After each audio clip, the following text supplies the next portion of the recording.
This is the last story in the collection, Tales from the Urals of the Lady and Her Stone Masters. The story is set in Imperial Russia in the 19th century. Our main characters are villagers who earn their living by stone carving or working in a copper plant. The story is linked to all the other ones in the set, so I have to remind the reader about the characters in the beginning a little bit. And the narrator is a villager too, so I aim to preserve the original simplistic narration style. The Malachite necklace. And you ask me, how come there were two of them, eh? That, my dear one, is the thing people have wondered about, of course. And another thing, my old ones told me no one knows what became of Andruka, but I can, he came out of there all right. Otherwise, how would folk know that the lady helped him? He must have told someone about it, I reckon. Anyhow, here is what I've heard about the other girl under the mountain. Do you remember Danilo, the stone master? He had a bunch of kiddies with his Katya, and all lads. And they all took after their father in the Malachite craft. This is how things were done back then, you know. The little ones started to help the big ones when they could still walk under a table, right? They would bring Danilo what he needed, some tools or little stone and such. He would then teach them to make some simple tricks. So by the age of 10 or 12, they would be breadwinners too.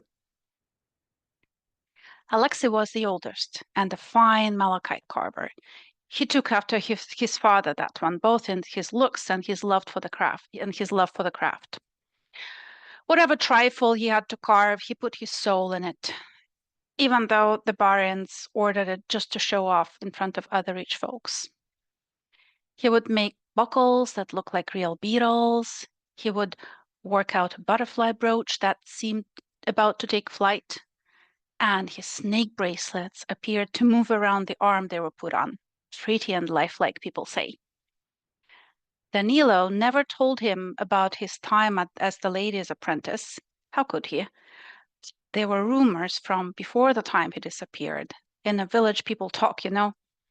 Your daddy's work is magic, some old masters told him. He says he went to Kolimian to study, but we know nobody over there with such technique. He must have stayed with the lady. Daddy, Alexei would ask, did you really see the lady's palace? But Danilo would only shake his fair head. Old wives' tales. Don't listen to those that know nothing about anything, eh?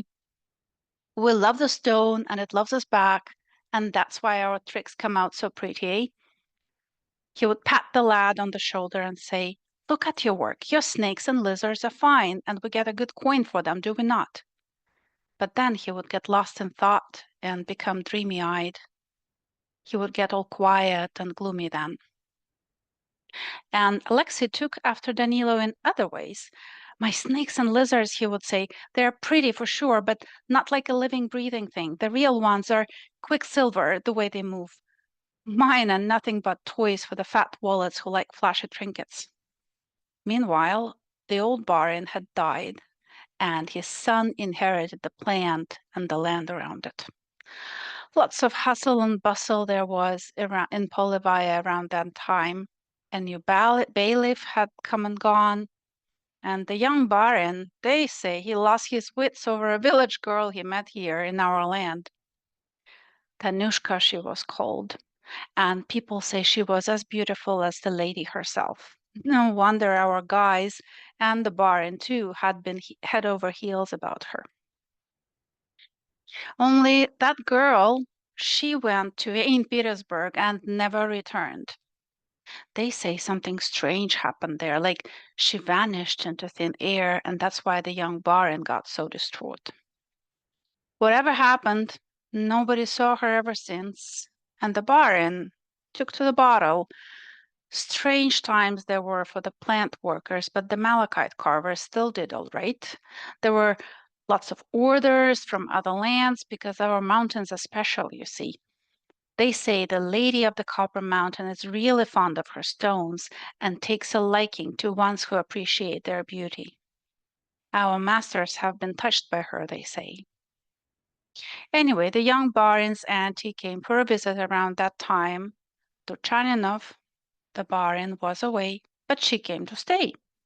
Mayhaps she hoped to save the copper business he had given up on, or maybe she thought she would get some other profit, who knows?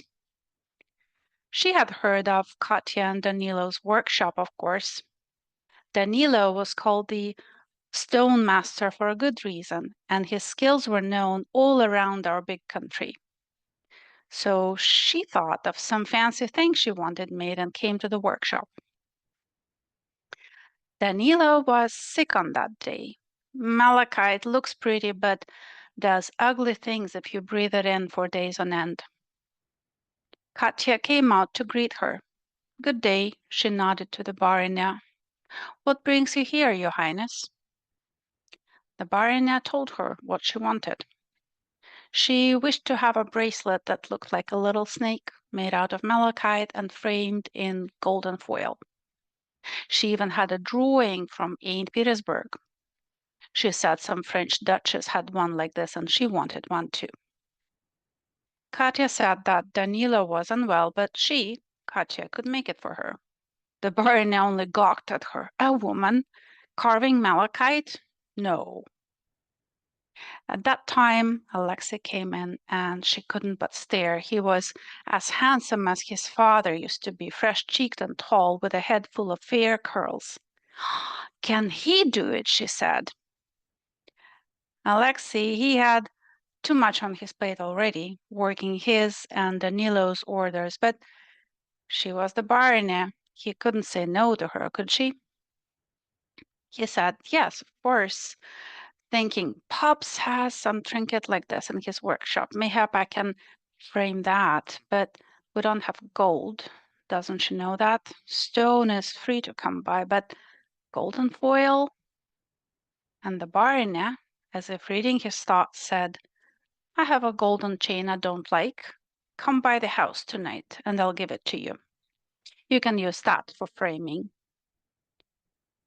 Katya only shook her head when the baronet left. They had a lot of orders, and that was good, but the barin and his pals and such would mess up other orders' timing. And besides, Danilo was sick, and she worried about him. People here didn't live long, you see. Some worked with stone like Katya and her man. Others, even worse, would spend days inside the mountain, mining copper and mainly in that same malachite. Danilo's cheeks were showing green already, and his blonde hair looked like old copper too. Evening came, and Alexei showed up at the baron's house as instructed. A servant girl led him into the baroness' quarters and offered him some real tea. He knew what tea was, of course, but what they had at home was usually made of herbs. The tea tasted bitter to him as he waited for the baronet.